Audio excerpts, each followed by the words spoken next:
Mira Business FM.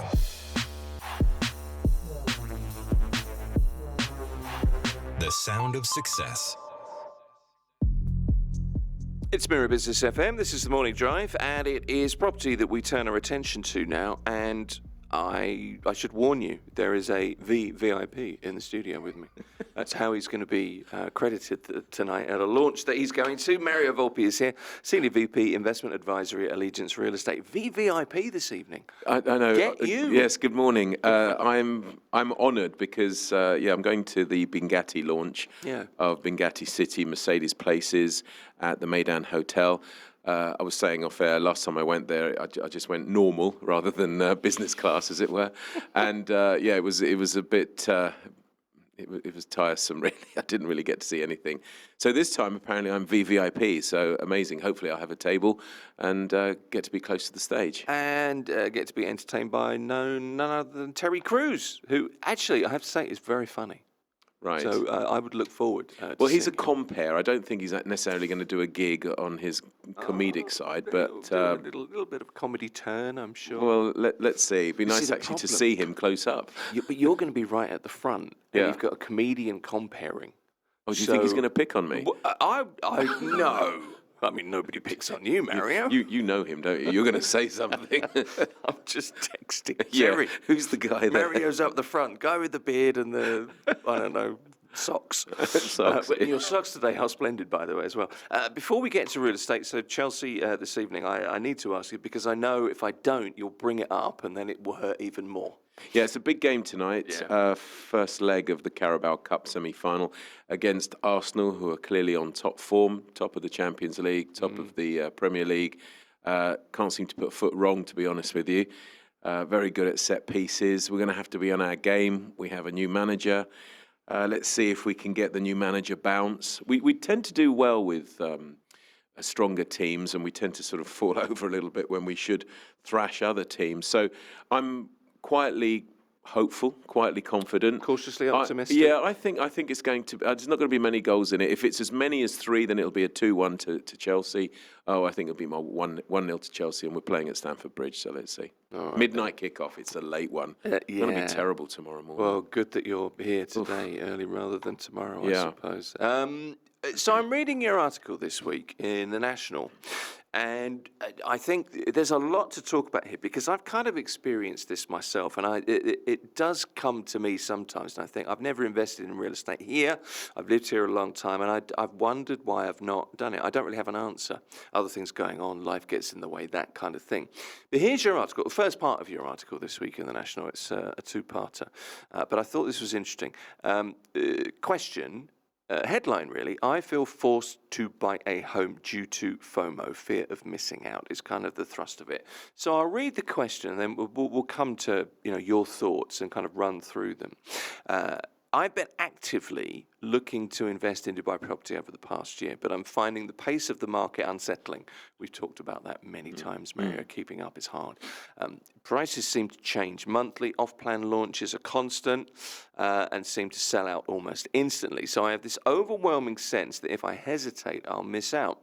At the same time, I worry about buying at the wrong moment. How should I or any investors navigate this current real estate market without being driven by fear or hype? And it's a really broad question, but it's a great question, I think. Yeah, I mean, I gave it a lot of thought because, I mean, FOMO is real. Let's be honest. It is, and yeah. But the market has for sure become extremely competitive, and not just for clients, but I would wager also for agents too. I mean, when you look at the amount of competition that's out there. There are thousands and thousands of companies. And, of course, we talk about agents being in the sort of 30, 40, 50,000.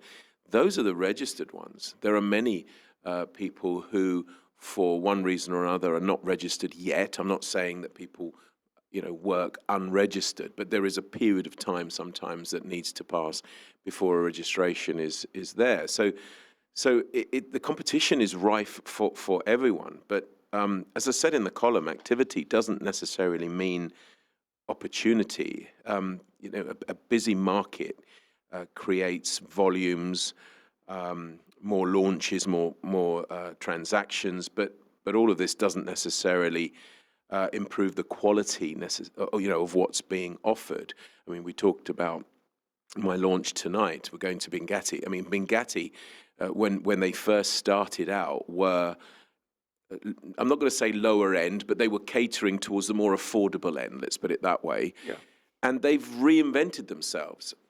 So they've gone down the quality route and have joined hands with some major brands like Bugatti, Mercedes, Jacob and Co. So these are very important names in sort of fashion and automotive industries, and as a result, they've morphed themselves from this more affordable end to high end. Let's put it that way. Yeah. So I think that's also what developers and the property market has to do as well. So that there's a lot going on, and people need to decide why they're buying. So buying just for buying's sake, I would say no. Do step back. Don't get sucked into that FOMO. Buy for the right reasons. I mean, you mentioned that you haven't bought before, but invested elsewhere. You had your reasons, and as long as those reasons are real and tangible, people should not necessarily just be sucked in on it. Yes, of course, everybody's talking about real estate right now. It's on everybody's lips, and everybody seems to be a real estate broker. We're back to those days of 2008 where, maids and, dare I say, taxi drivers or Kareem drivers, everybody has a finger in the pie. But obviously, I would say, stick to tried and tested methods and people who you've been recommended to, rather than just people you necessarily meet on the street. But it is a real fear, and people should buy real estate. I say that anyway, because it is an amazing asset class as a wealth builder in the long run. Timing is everything. Again, we talked about that. In 2014, it was the peak, and it went down by the time we got to 2020. But if we look at what the market's done since effectively after COVID, when we recovered, tail end of 2020 into 2021, every year from 21 has improved. 22 was better than 21, 23 was better than 22, and so on and so on.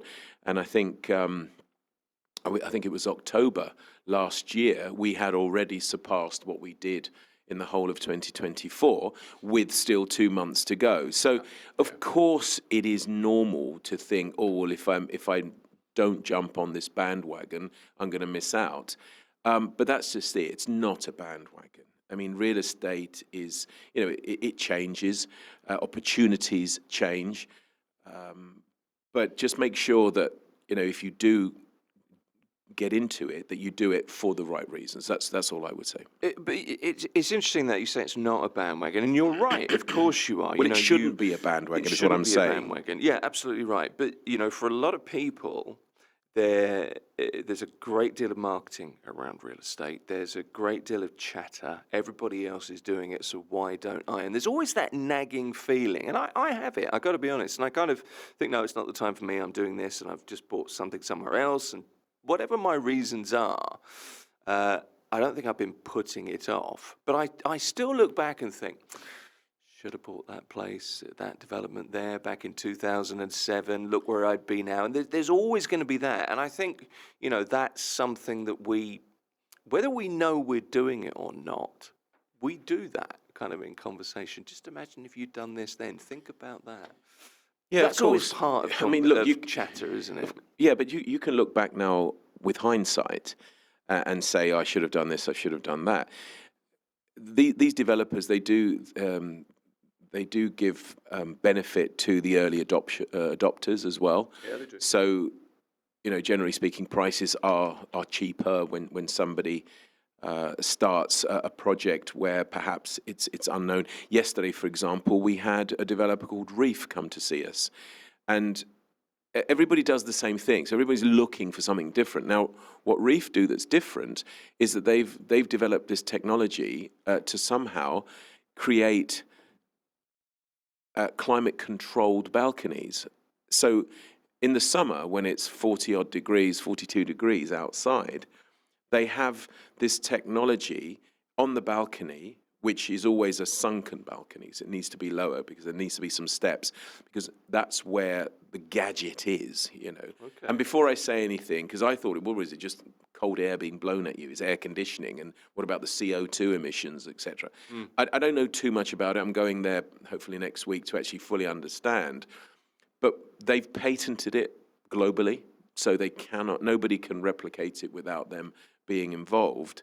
And I think that's where real estate will have to go to, because everybody's doing the same thing. Everyone's going to have an amazing gym, an amazing spa, facilities, bright, shiny, this, that, and the other.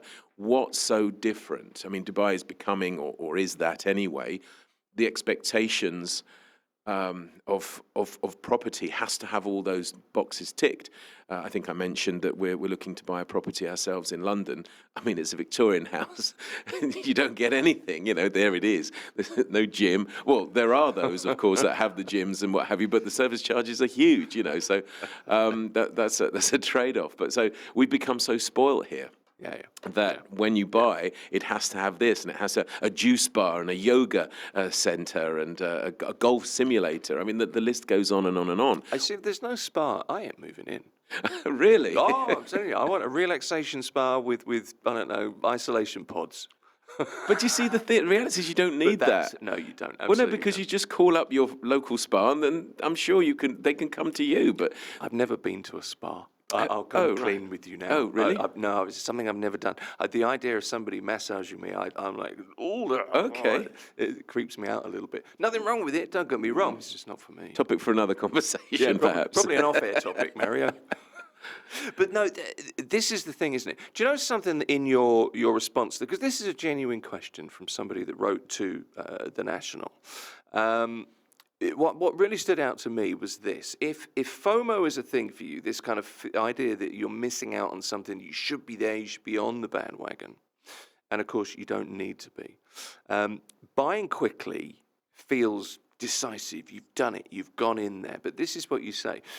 Buying quickly may feel decisive, but buying correctly is what ultimately matters. Well, I think that's what I was trying to say as well. You've got to buy for the right reasons. Yeah. I mean, investors are led to believe that if you don't pull the trigger on a deal, that you're going to miss out, and hence this. Yeah. And look, to a degree, that is also correct, because when a developer sells out, the next phase, and invariably there will be another phase or whatever, if all things being equal, they will still go on the market, but it'll be higher. So in theory, yes, but that's just supply and demand. I mean, we talked about silver just off air and what that was like a year ago, and to what it is today. So apart from the price, there will be other opportunities, and I think I've mentioned that in the column as well, that don't necessarily get sucked in. Take your time. Decide. One thing I would say, once you've decided, then be decisive, because there's no point faffing around at that point. Yeah. If you're buying for the right reasons, and you hold on to the investment for the correct period of time, real estate will always give you money. It's these people who buy now, expect to sort of hold on to it for just a month and make lots of return. It doesn't work that way. Also, you've got to look at many other factors, not just geopolitical, what's happening, in the world, but what's the developer doing? Has the developer sold out? Is the developer still selling units? Why would anybody buy off you from the secondary market, even though it might be off plan, when there's still availability directly from the developer, who may or may not even offer some sweeteners, like some money off the DLD fees, or might throw in a car or something like they used to do. But there's no such thing as a free lunch. So we talk about FOMO. This is another cliche. So in the end, you end up paying for it through the asking price. Oh, for sure you do. And that's the thing, isn't it? So the point is you have to do what you want to do, is the point. Okay. It's interesting that you say when you make this decision to buy a house or to buy a property, and it's the most expensive thing we buy for most people, you have to be sure. I was looking the other day at a watch online, And I thought, oh, I really like that. That's kind of me. At the moment, there's a deal on it. There's, I don't know, 10% discount, whatever it is. And I thought, oh, I really fancy that. I could afford it. It would be okay. And then I thought, I don't need it. I really don't need it. As much as I really like it, and I didn't say to Mrs. Elliott, so this is her first experience of this, because she might hear something about this, because they'll probably clip this bit. You know what they're like here. But I'm not going to buy it because I realise I don't need it. And the analogy I'm trying to make is, it's whether it's something for you or not. Is it right for you at the right time? I'm trying to back up what you're saying, I think. But look, in reality, Tim, we don't need anything. We need. Now you're going to sway me, and I'm going to go home. No, look, we need shelter. We need food. We do. And it's when things happen to you in your life that actually start to open up your eyes that we do have too much. There's wants and there's needs. Yeah. You don't need it. You don't need anything. You want it, and that's different. And that's another thing that sometimes I use in sort of psychology in negotiations, should I say, when something is a want, there is more motivation to go for it. Sorry, when something's a need, beg your pardon. When it's a want, then it's just nice to have. Yeah. And it's funny you talked about watches because that's also my thing. I like a nice watch. Ultimately, there is the investment arm to it. Yeah. Because the grey market, it goes up, it goes down, just like commodities, just like real estate, I suppose. And it's that, I don't know whether it's the thrill of the chase. When you have a watch, you have a nice watch. I'm talking about a proper watch, none of these Apple stuff where it's just, to me, it's nonsense. I don't want to be looking at my emails on my wrist. Tell us how you really feel. Well, that's exactly how I feel. I know it. So you have a nice watch that you hope in time you'll be able to pass it down to your family. Well, this is the point. It becomes an heirloom, doesn't it? Yeah, exactly. Yeah. And in the summer, I was in the loft and I was looking for a box of one of my watches because I couldn't find the box, and I found the box in the loft, and I opened it up, and there was a Rolex in there, and I was absolutely shocked. I was thinking, hold on, whose is that? I've got Dad's Rolex because he passed away some years back, and then it dawned on me it was my grandfather's Rolex. So I actually have two heirlooms, if you like. And at first, my initial thought was, it's a fake.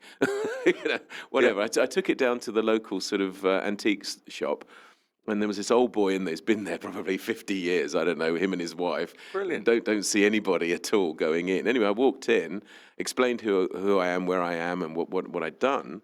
And I said, could you just tell me if this is real? And he gets the old sort of monocle out and looks at it, and within a nanosecond, he says it's real. I said, how can you be so sure?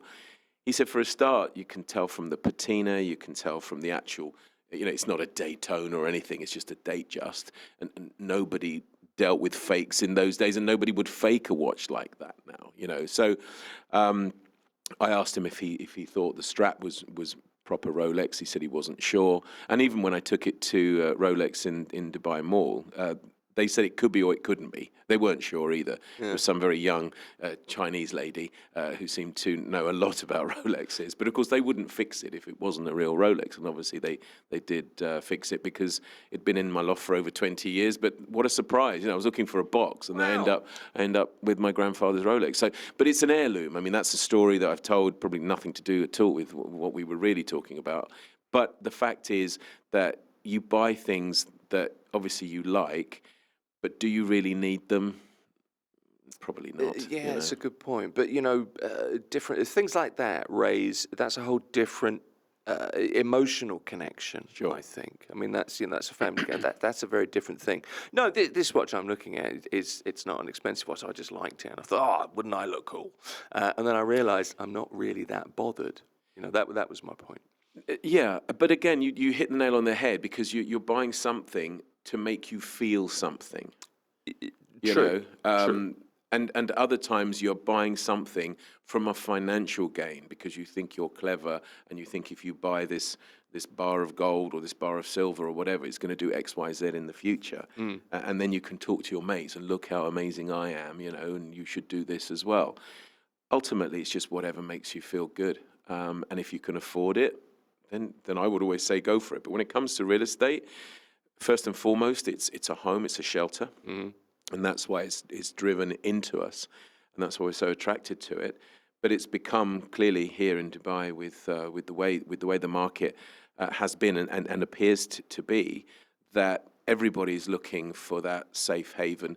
There is no such thing as a safe haven, I don't think, because there's always risks involved one way or the other. But certainly we seem to be doing things right, because right now, fundamentally, everything is in the right place for the right reasons, not from a speculative point of view. That's how I see it. Okay, so let's bring it to true real terms now. All investors should focus, and I guess if you're in this kind of frenetic market, because it is a frenetic market, really, isn't it? Yeah. You need to refocus on what's really important. And I'm wondering for you, what is the most important thing? Is it the old adage of location, location, location? Or what's the key when you think, okay, this is not about FOMO, this is about me buying, and I want to get somewhere? Whether it's investment, whether it's your home, what's the first thing you need to think about? Well, you would need to decide why you're buying. And if it is as an investment, there are completely different criteria than it is for your home. Sure. Absolutely.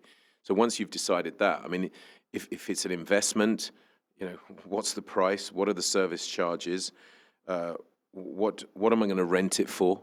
What's the ROI? What kind of percentage income can I get from it? Is it better just to stick my money in a high earning interest account, for example, in the bank?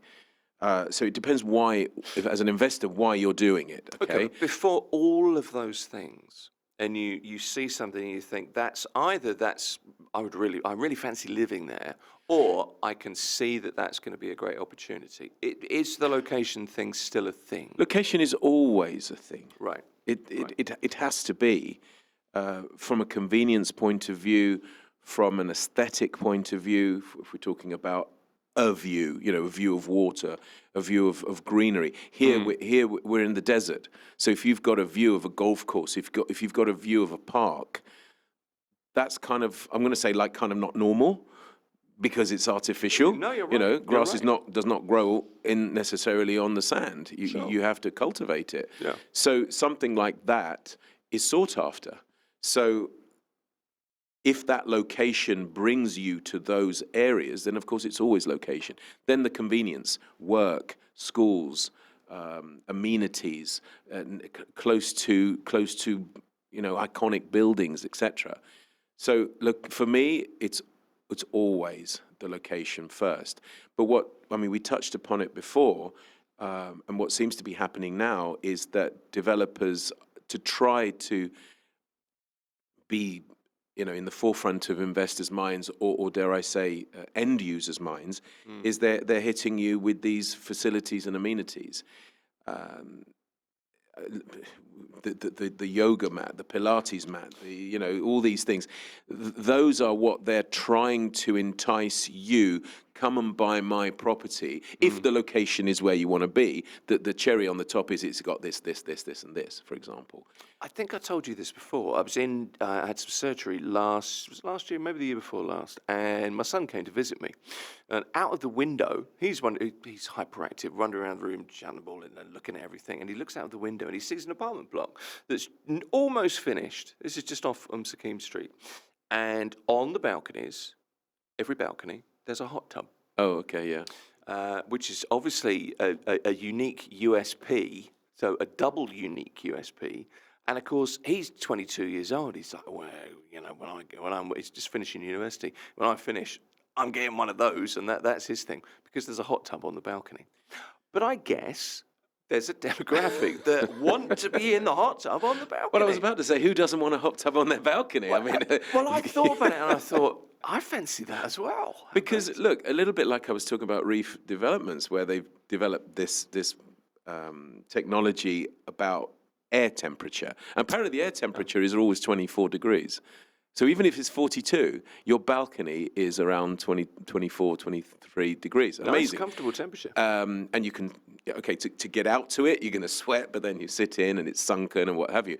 Very cool. But the jacuzzi on your balcony, even if it is 42 degrees, you could always put chilled water in there and have it like, I'm not saying an ice bath, but you could have that. So there's a trade-off there. So actually the jacuzzi on the balcony, even if it's not bubbling or just a tub, so let's not call it a hot tub, let's call it a tub. Why not? I mean, you can have your glass of grape or whatever it is that you want there, and really chill out on your balcony, as long as it's not too visible, and you are wearing a swimming costume, of course.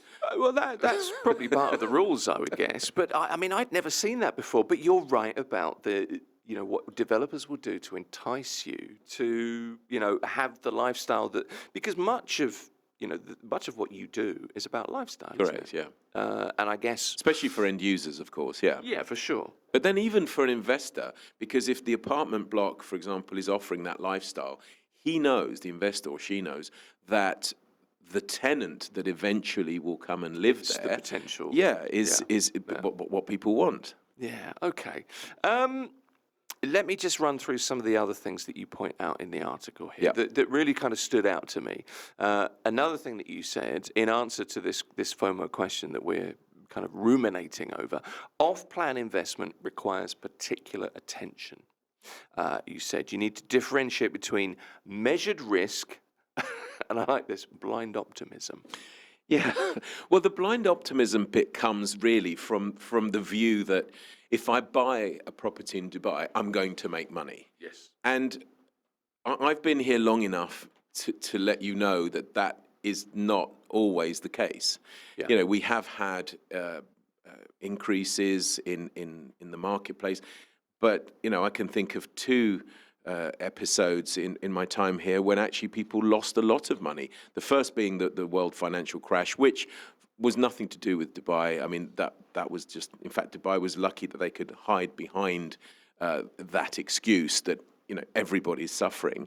But the downturn from 2014, as I say, all the way up to 2020. 2020 should have been the time that we recovered from that downturn, which was a long sustained period. But interestingly, prices went down, but they went down very slowly. What I always find here in Dubai is when prices go up, they go up very quickly. But when prices come down, they come down excruciatingly slowly. It took 6 years to lose something like 40-odd%, whereas it took about 6 months to get that back. I think, again, it's just because it's driven by the owners, and this is what I want, take it or leave it. We don't do valuation services. Estate agents don't come out and value people's houses here. We have enough data, and all these portals can actually tell you exactly what your house is worth. But ultimately, it is the owner that puts the price on, and it is the agent's decision to actually decide whether they put it on at that price or not. Because if a property is overpriced, then sometimes it's a reflection also on the agent. Why are you marketing that? Because no one's obviously going to pick up the phone. Yeah. But that blind optimism is also in with the agent, because he says, well, you never know, somebody might just fall in love with it. So blind optimism, I think, it was a good point that I needed to put in there, because it sums up really some parts of the Dubai real estate market at some parts of its course. It did, and that's what kind of stood out to me. There's a lot more to talk about in your article. As always, when you're here, Maria, we've got questions coming in, quite a few that Michael is sending through here. If you want to get in touch with Maria today, by the way, info@mira.fm is the easiest way, the email, but there's also the WhatsApp as well. And all you really need to do is type whatsapp.mira.fm on your laptop, on your desktop, wherever you are messaging from, and it should bring up the box. Here you go, from Jan. We've been renting in the marina for 5 years. We're tired of the price hikes. You know the marina well, of course. With prices where they are in 2026, should we just consider buying our own unit? So a gentle nudge Jan's asking for. Yeah, I mean, obviously we talked about this last week. If you can afford to buy, I would always buy, purely and simply that if your home now is here in Dubai and you've put the roots down, then it doesn't really make sense not to actually buy it for your own reasons to live in it. So in the long run, it's always shown that despite what goes up sometimes comes down, etc., that in the long run you do end up in positive territory. And of course, the other positive side to that is that you don't have to. I call it dancing with your landlord, but you don't have to do the dance or the negotiation, because the laws are there in place to sort of help tenants, etc., and to ensure that landlords are in line. But it's still a pain in the neck, really, when it comes to there's a bit of that shimmying to do. Yeah, sort of 90 days before. Have I got the notice? Should I call? Should I reach out? So you don't have to deal with that, obviously. So that alone, I suppose, is the price of admission. But no, I would definitely say to Jan, if they can afford, they've done their 5 years in renting, in the point that whatever, if they were testing certain areas out, because renting, don't get me wrong, it's an amazing thing to do. You can try an area, you may not like it. I mean, you can even break a contract. There are penalties involved, etc. But worst case scenario, you're there for a year. Yep. And then you can try another area or what have you. But when you've bought, obviously, it's a little bit harder. So if they've been in the marina for 5 years and they like it and they can afford it, my advice would always be go for it. Okay. Do you ever get fed up with questions?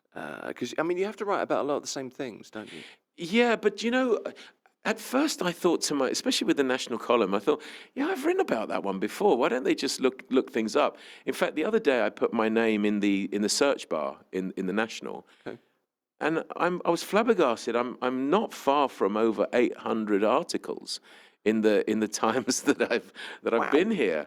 That's a lot of writing, but of course, legislation changes. So my only caveat would be, by all means, if you're that bored, go and read my articles. But the early ones might not. There's a recommendation for you. If you're not able to sleep, the early ones clearly might not be correct in today's market, because laws change.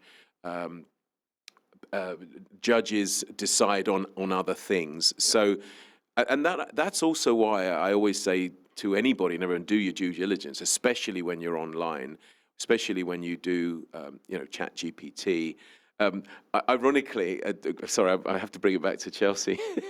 Last night, get this. So I went on to ChatGPT, because we do a score prediction game. It's really stupid, because I buy all the stuff and I just give it away, right? But I also participate. But if I win, I never win it, because I just feel like I shouldn't take my own stuff. Yeah. Anyway, so because you run the supporters club, that's right. Yeah. obviously, So come on down to the Belgian Beer Cafe tonight if you can, or wherever. We're always there on match days, and you put the score prediction down. So I thought, well, let me use the internet rather than just my brain.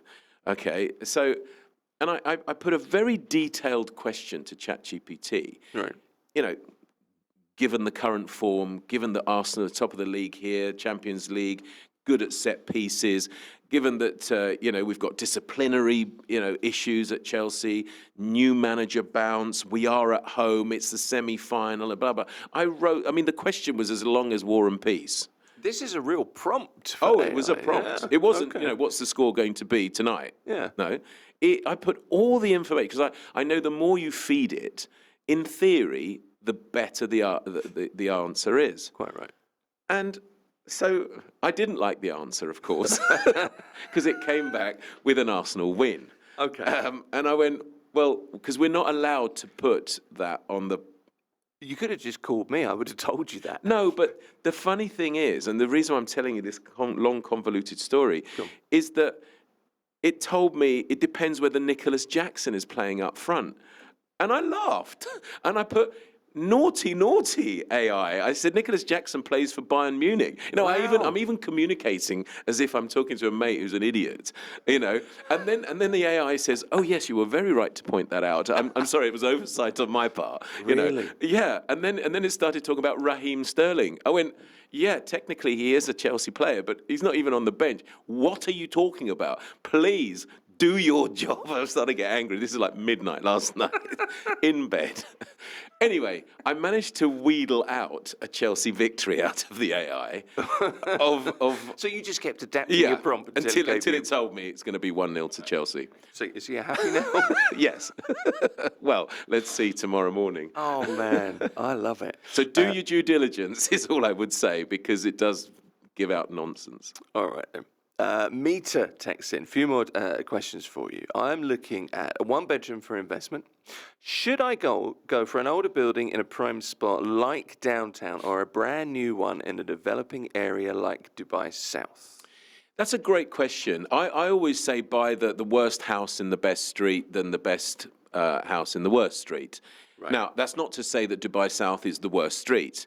It is developing, and it also depends why this person is wanting to buy.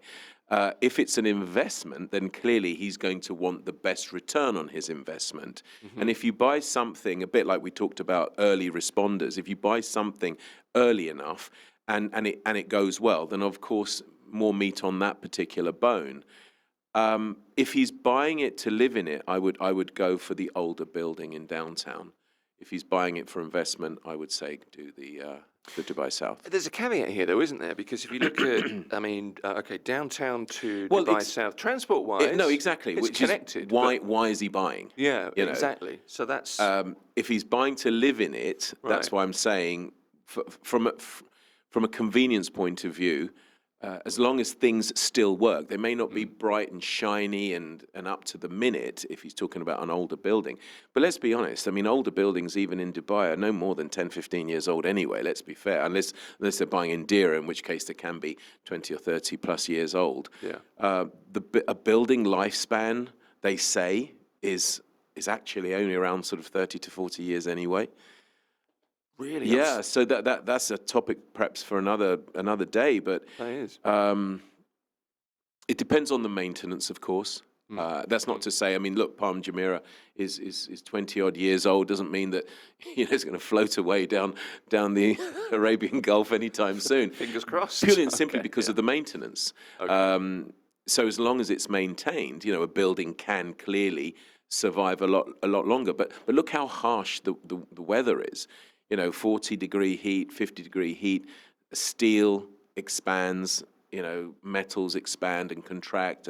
So these tolerance levels have to be taken into consideration when obviously the building is built. And that's also why when you're buying, it's so important to ensure that you're buying for the right property, not just in the right location.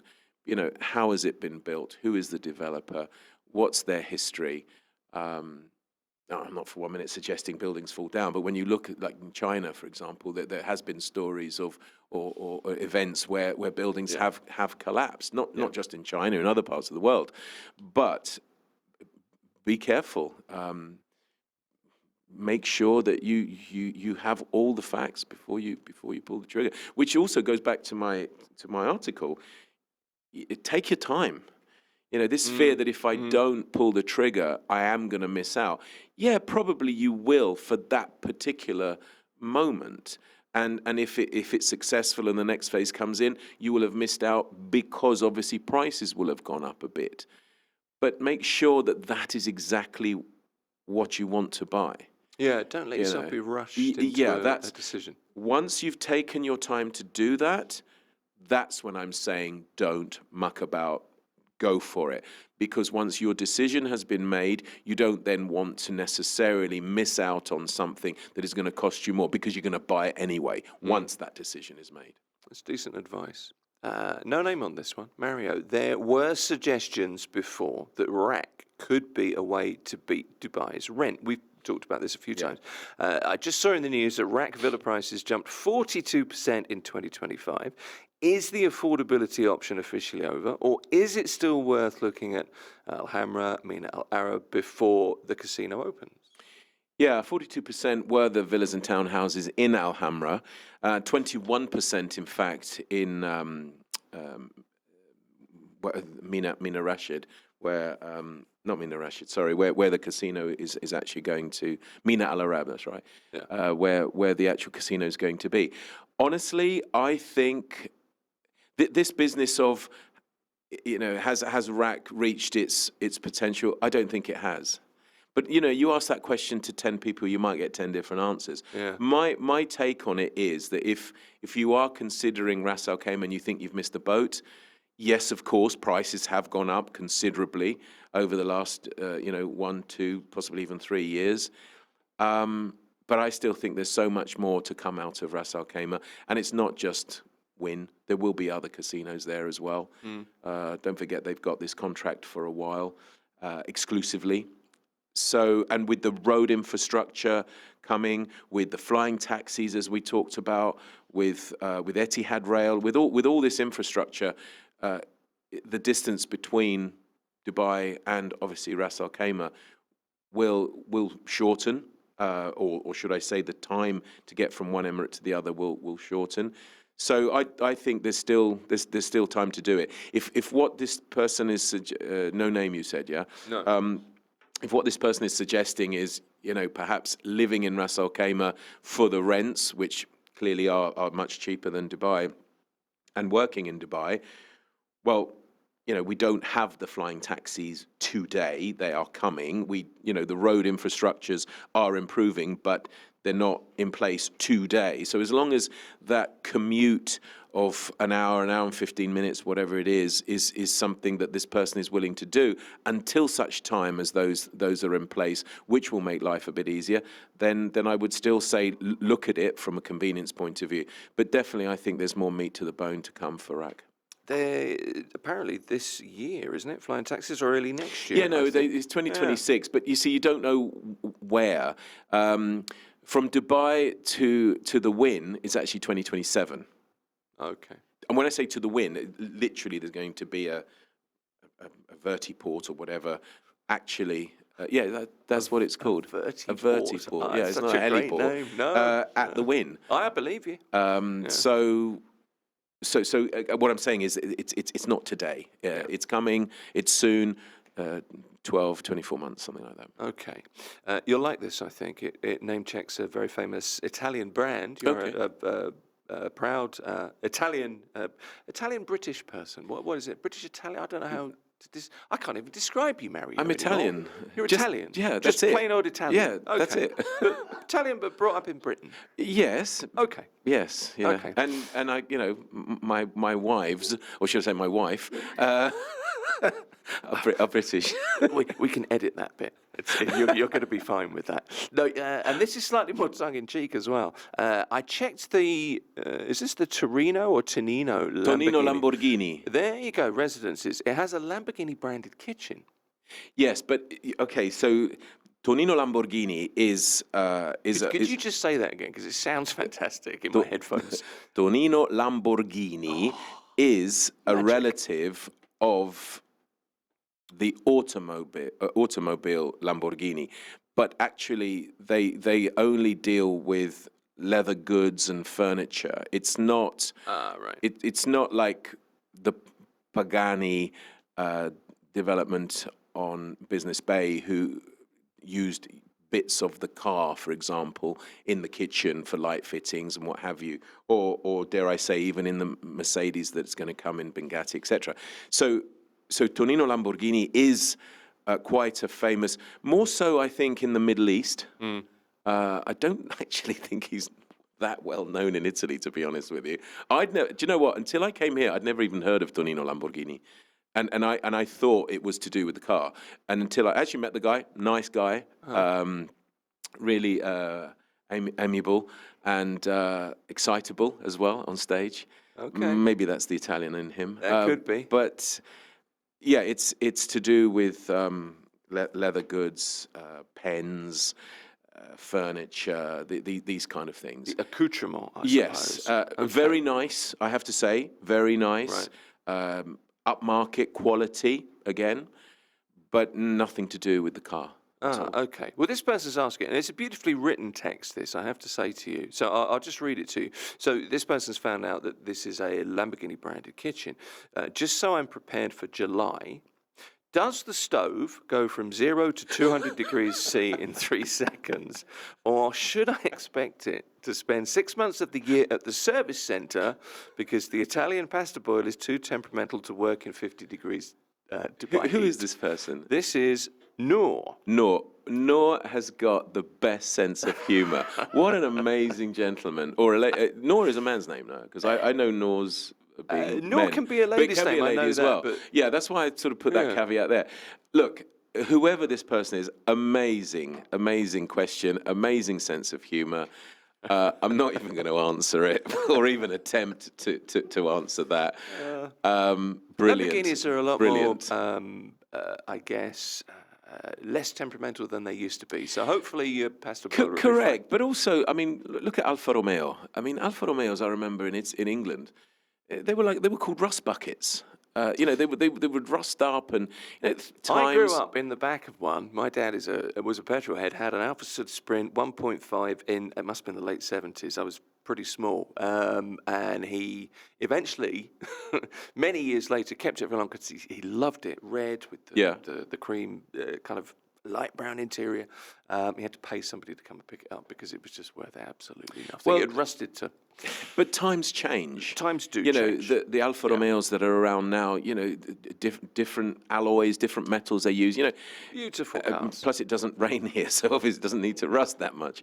But all I'm saying is times change. But I'm sure the Lamborghini kitchen will do what it's supposed to do. Let's hope.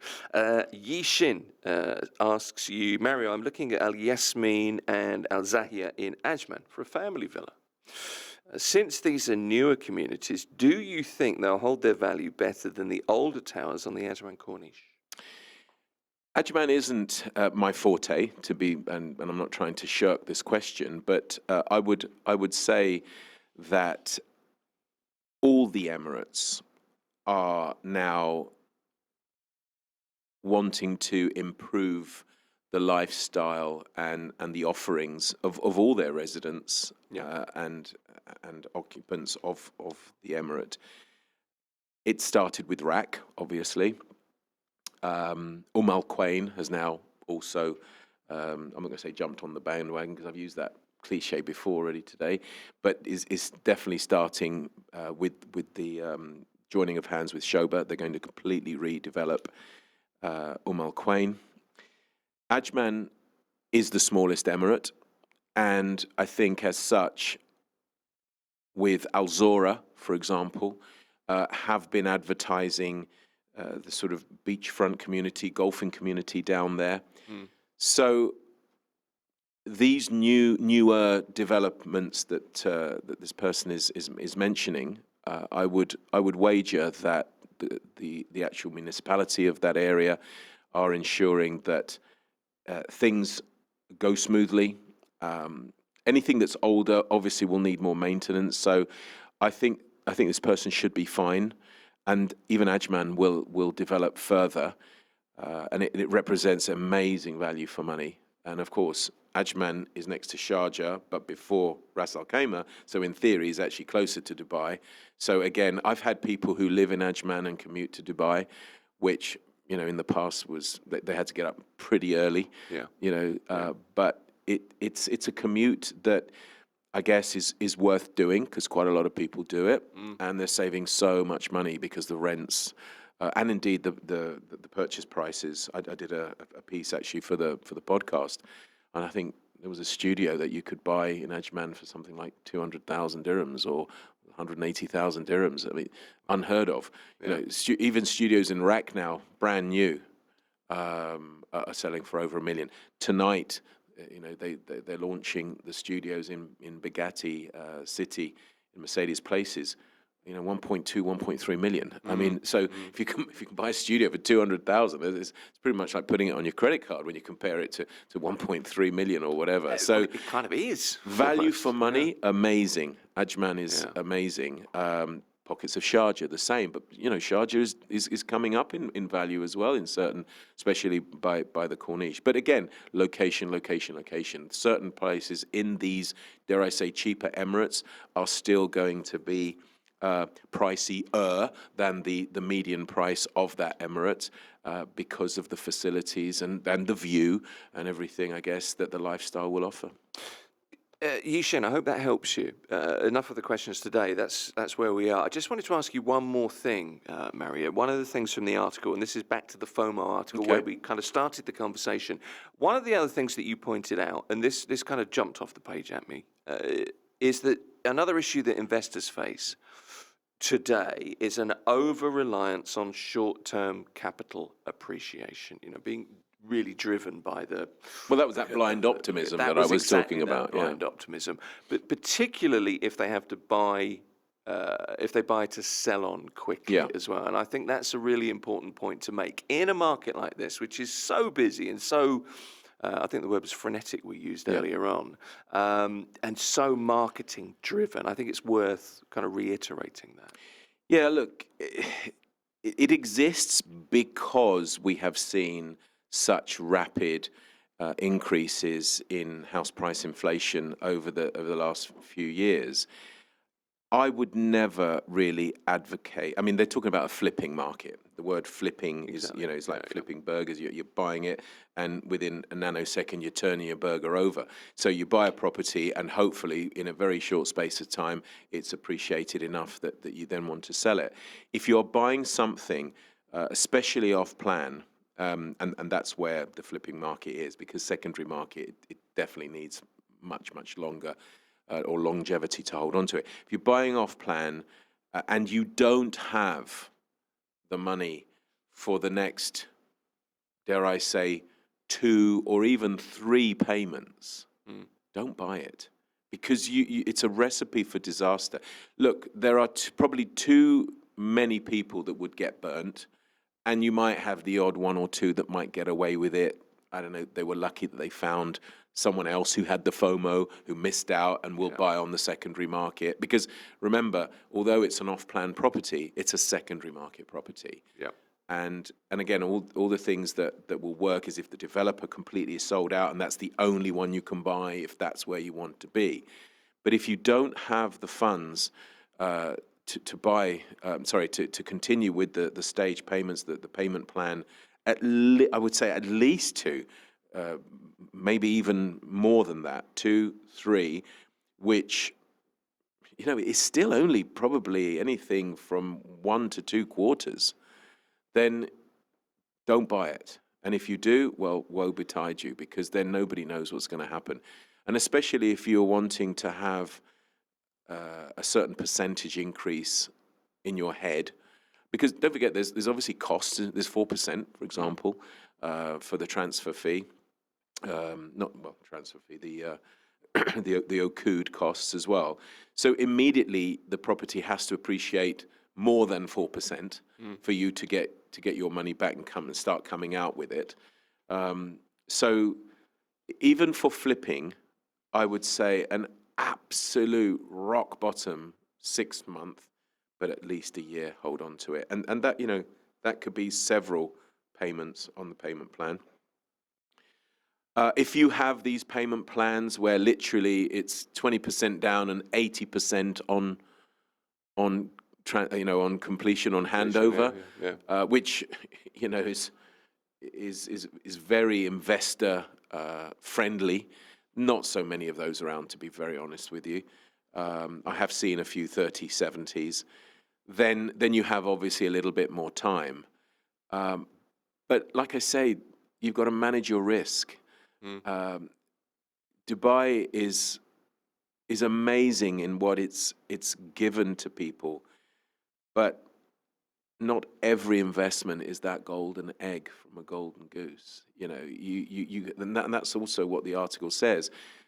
By all means, have that FOMO if everything that you're considering is in that particular project. Yeah.